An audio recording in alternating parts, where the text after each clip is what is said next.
est le 16 mai et ce matin, en allant à mon DS d'analyse de l'image, je reçois un mail qui vient de Sciences Po. Franchement, je l'ai lu au moins 15 fois depuis, j'ai encore peur de m'être trompée. Bonjour, nous avons le plaisir de vous informer qu'après un examen attentif de votre candidature par le jury d'admission réuni le 12 mai 2025, vous avez été déclarée admise en master à Sciences Po pour la rentrée universitaire 2025. Félicitations, nous sommes heureux de vous compter parmi nos futurs étudiants. Je suis tellement soulagée, en fait, je me dis que l'année prochaine, je n'aurai pas à refaire des candidatures, ce qui aurait été le cas si j'étais allée à la fac. Merci. En fait, genre, je suis trop contente et en même temps, je sais pas comment expliquer, mais en fait, déjà ça sort de nulle part. Normalement, le résultat était censé arriver en juin. Et en fait, Sciences Po, c'est trop bizarre le rapport que j'entretiens avec cette école. Mais en fait, cette école ne m'a jamais attirée. Je n'ai jamais aspiré à faire Sciences Po. Quand j'étais au lycée, j'avais des amis qui passaient Sciences Po Paris et les IEP de province. Moi, je m'étais peut-être renseignée, mais je crois que quand j'avais vu que c'était payant, j'avais dit non, ciao. Et ensuite, quand j'étais en prépa, moi, l'école que je visais, c'était le CELSA parce que ça fait partie des débouchés en L3. Sciences Po, c'est vous intégrer en L1 ou en M1. Ensuite, en plus en prépa, je trouve que les profs donnent pas une super image de Sciences Po. Mais peut-être qu'ils critiquent plutôt la licence plutôt que les masters. Mais en tout cas, moi, j'ai un regard hyper critique vis-à-vis de Sciences Po. Donc bon, ensuite, j'ai fait ma licence. Et vraiment, je pense peut-être genre le 30 décembre, Ariel, qui elle est intéressée par Sciences Po, me dit ah, je suis en train de faire des candidatures et tout. Et je suis en mode, mais pourquoi tu fais des candidatures? Enfin, on est en décembre, mon master, qui est le Parcoursup des masters, ça ouvre en mars. Elle me dit, oui, en fait, il y a des candidatures qui vont bientôt fermer. Genre Sciences Po qui ferme le 10 janvier. Je vais peut-être me renseigner pour les masters à Sciences Po. J'en ai trouvé un qui avait l'air plutôt sympa, qui est le master de communication, médias et industrie créative. Donc j'ai regardé un petit peu, je me suis dit, je vais faire le dossier, mais je l'ai fait un peu à la dernière minute. Je vais pas dire à l'arrache parce que j'ai quand même énormément bossé ma lettre de motivation. Je crois que j'avais jamais fait une aussi bonne lettre de motivation. Et après, il fallait demander des lettres de recommandation à nos profs. Ma phobie, j'ai détesté ce moment de ma vie, c'était horrible comme sensation de voir écrire « Bonjour, vous voulez bien me saucer pour me faire intégrer ?» Non mais c'est horrible. Genre tu dois mendier des compliments, c'est horrible comme sensation. Mais heureusement j'ai 3 professeurs qui m'ont recommandé. Ensuite j'ai validé mon dossier, mais c'était c'était un peu last minute. Et puis je me suis pas investie, juste j'ai fait un dossier du mieux que j'ai pu. Ok, faut que je valide ma candidature, j'ai peur. Je certifie que les informations sont complètes et vraies et que j'en suis l'unique auteur. J'espère que j'ai tout. C'est bon. C'est bon. Hallelujah, it's raining man. Ah là j'ai un peu... Attends, là j'ai un petit coup de chaud là. Vous venez de valider votre dossier de sciences étudiantes. Alors félicitations, c'est la première étape de votre parcours de candidature. Après 150 balles d'inscription, j'espère être conviée au Zoro. Bon allez, c'est fait, tout va bien. Oui, c'était pas parfait. J'aurais peut-être pu faire plus, so what? Je pourrais y passer 20 ans sur cette candidature. Il faut savoir mettre un terme aux choses. Pour revenir sur ma lettre de motivation, je l'avais relue quelques temps avant les résultats d'admissibilité. Et j'ai été un peu épatée de ce que j'avais fait, ce qui est quand même rare parce que je suis quand même très très critique vis-à-vis de ce que je fais et je trouve toujours que c'est nul. Mais là, quand je l'ai lu, je me suis dit waouh, je l'avais vraiment hyper bien travaillé. Je n'ai jamais fait une lettre de motivation aussi pertinente et convaincante, je trouve. Mais j'ai jamais... je sais pas, comparé au CELSA, j'ai tellement rêvé du CELSA, j'ai travaillé pour et tout. Bon, finalement, j'avais pas été prise l'année dernière. Là, cette année, j'ai redemandé la formation que je n'avais pas eu l'année dernière et j'ai pas encore les résultats d'admissibilité.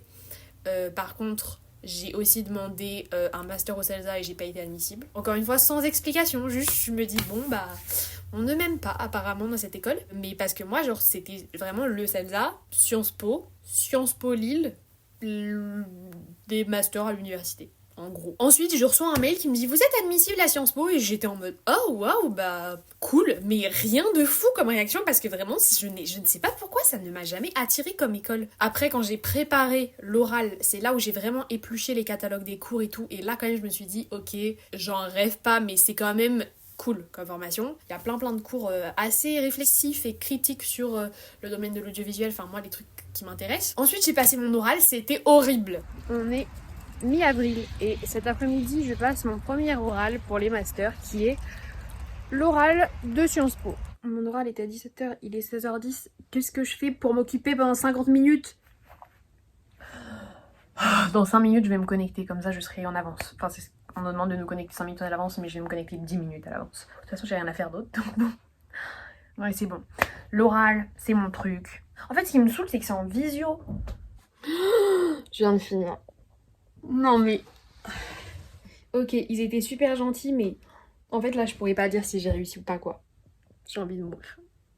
Je peux pas dire que j'ai raté mon oral, mais juste en fait je n'ai pas compris. Je n'ai pas compris ce qui s'est passé, je n'ai pas compris ce qu'ils ont appris de moi, je n'ai pas compris ce qu'ils cherchaient à savoir. J'avais des amis, par exemple Ariel, qui avait passé son oral avant le mien. Du coup on s'était vachement entraînés ensemble, mais j'étais tellement prête pour l'oral. Normalement, oral classique, ils disent bonjour, nous sommes telle personne et telle personne. C'était en visio en plus, ça m'a saoulée parce que moi j'adore passer... Non, j'adore pas passer des oraux, mais je suis plutôt bonne à l'oral. J'ai la tchatch. Comment veux-tu avoir la tchatch en visio? C'est nul, c'est pas humain, c'est horrible. Donc déjà, ça m'avait saoulée, mais je me suis dit bon, ok, égalité des chances. Donc normalement, ils se présentent, ensuite ils te disent vous avez entre 3 et 7 minutes pour vous présenter, et ensuite on aura un échange. Mon speech était rodé, je l'avais répété des dizaines de fois. Ariel m'avait posé des questions hyper pertinentes, on avait fait des oraux en anglais, parce que moi c'est un master en français mais il y a pas mal de cours en anglais, donc je me suis dit il y a grave moyen qu'à un moment il switch en anglais et tout, donc j'étais vraiment surpréparée, et le truc, juste l'oral était tellement décevant. Déjà je suis passée dans les derniers à l'oral, donc peut-être qu'ils étaient saoulés, je l'entends, mais en fait ils arrivent, ils sont en mode bonjour, moi je suis un tel et moi je suis bidule. Bon, on va pas vous demander de vous présenter parce qu'on a déjà lu assez de trucs sur vous.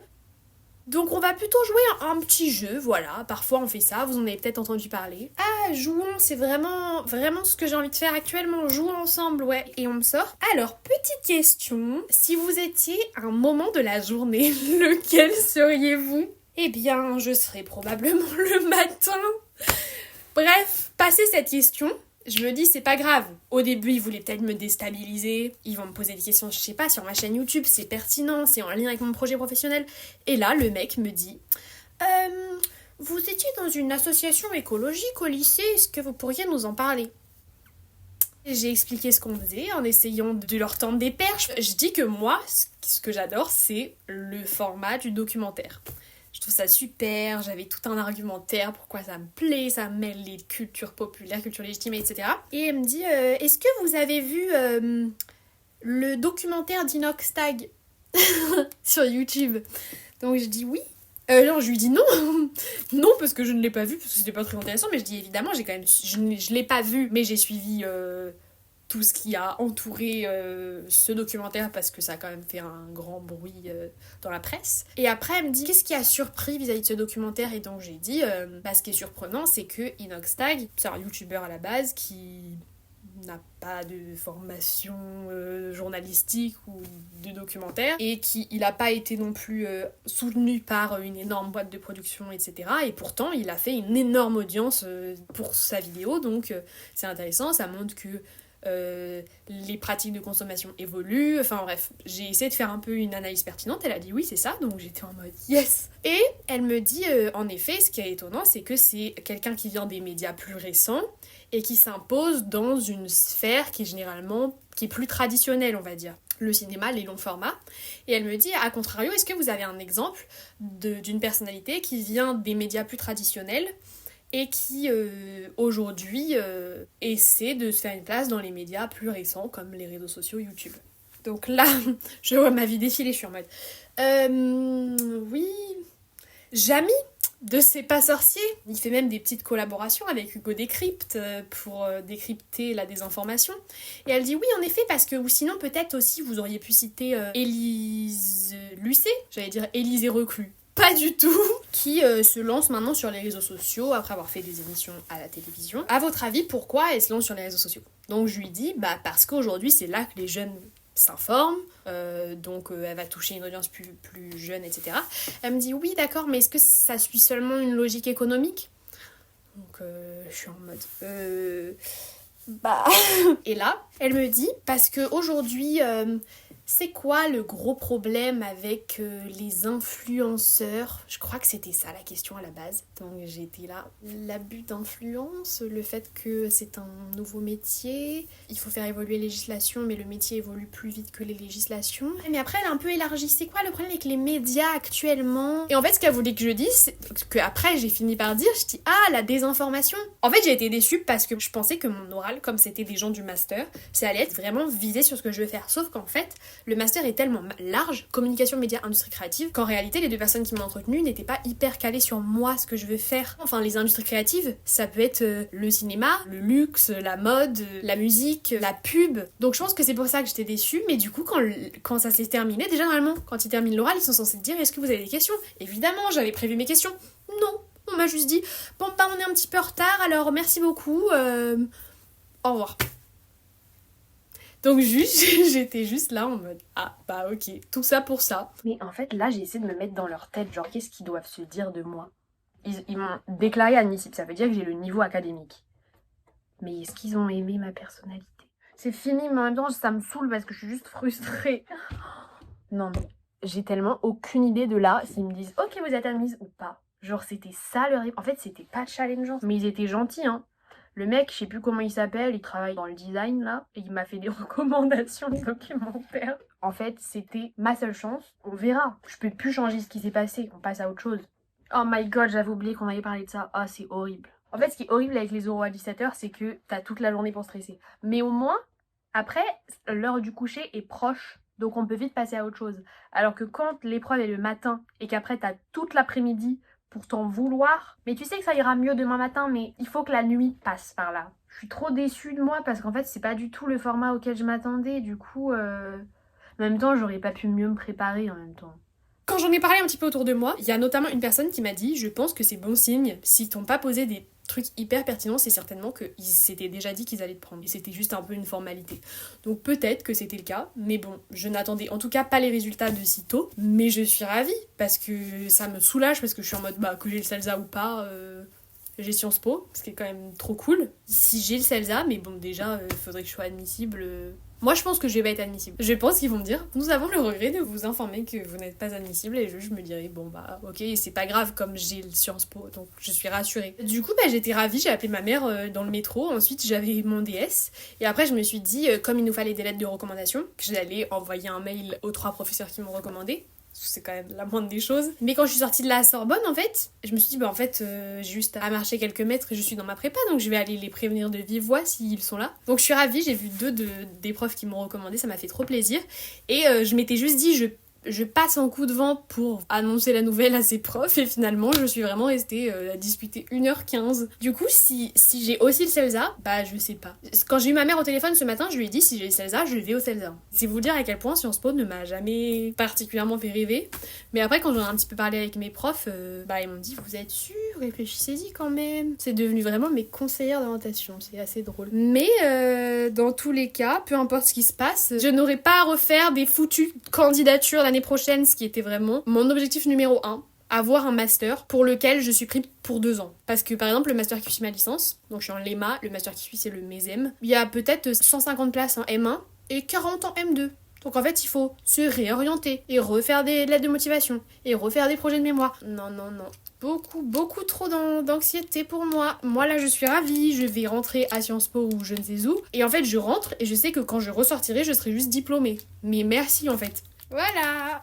Demain, tu vas à Sciences Po et tu as envie d'en faire un Sciences Pipo et simplement de faire des soirées, de réseauter et de penser que ta carrière, le plus intéressant, ça va être qu'on te file des deals en étant, je sais pas, un personnage public. Bah oui, ça va être Sciences Pipo. Mais il n'y a pas de règle générale. Ça dépend comment toi, tu vas faire tes études et avec quelle personne tu vas les faire. Ouais. C'est tout. Ça, c'est aussi un truc de classe prépa. Typiquement, moi, quand j'étais en classe prépa, tous mes profs me disaient les écoles de commerce, c'est l'enfer. C'est l'entrée chez les suppôts de Satan, c'est des gens qui font de l'argent, c'est des gens qui n'ont aucune valeur, les écoles de commerce, surtout en Hippocagne, étaient complètement démontées. Oui, bah... Et en fait, je suis pas d'accord. Le privé, ça a aussi ses avantages. Le privé, ça veut dire que tu as des moyens, ça veut dire que tu as des financements. En fait, la réponse de fond, c'est juste te dire ne te ferme pas au privé par principe, ce Oui. serait à mon avis une erreur. Ce qui va compter, c'est ton état d'esprit, c'est C'est ton ça. peps, c'est les idées que t'apportes. Enfin, Oui. ça n'a rien à voir avec...